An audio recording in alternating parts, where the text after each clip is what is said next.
The Civic Society Legislative Advocacy Center said on Monday that the Central Bank of Nigerians' Naira policy is politically orchestrated and meant to add to the sufferings of Nigerians, imposing avoidable and unnecessary hardships on citizens across the country.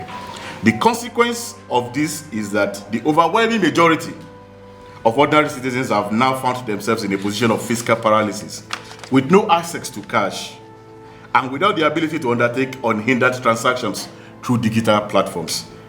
As we all know the story, networks always fail.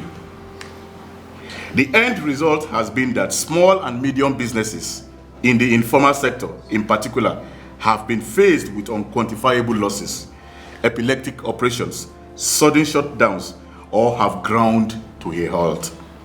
Even large businesses in the formal sector have not escaped the debilitating impact of the scarcity of cash and the inability to undertake unhindered digital transactions.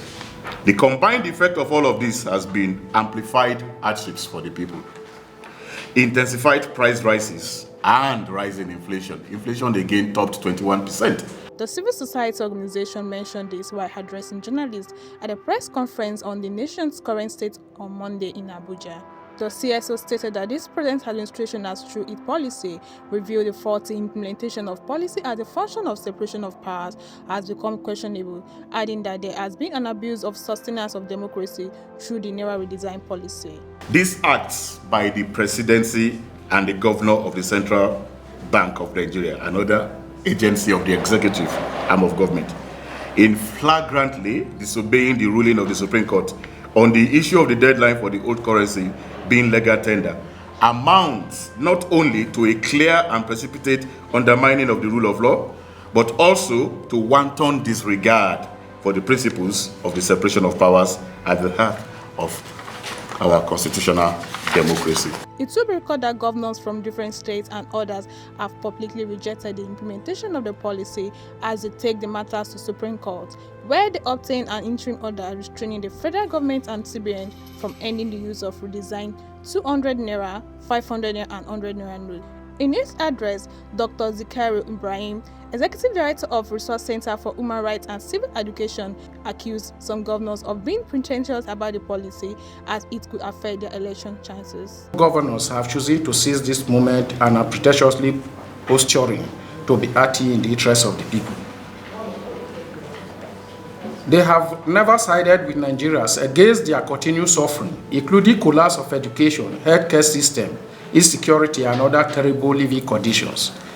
It is convenient for the governors to challenge the president as their financial interest appears to be threatened and could mar their chances of rigging the election through vote buying. Some of their remarks are full of deception and capable of truncating democracy in Nigeria. And also look around, those of them that are speaking today.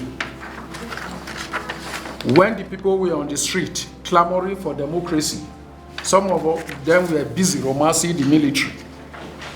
Some of them were serving as either SA or PAs. And today they are the ones telling us what democracy is all about.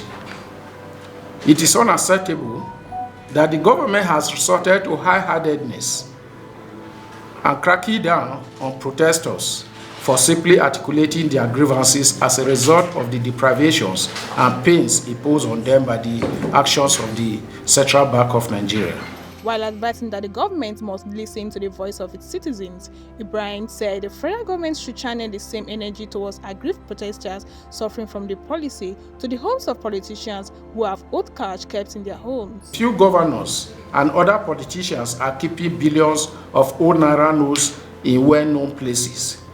Instead of imposing collective punishment on hapless Nigerians, the federal government should direct security and anti-graft agencies to remove the sums of money allegedly kept in the homes and offices of the few politicians.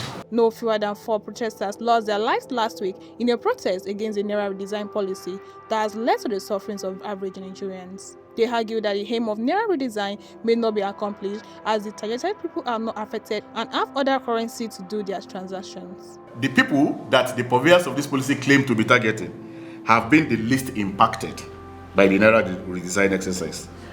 The targeted minority of the Naira redesign exercise will continue to remain least affected because they have access to other currencies,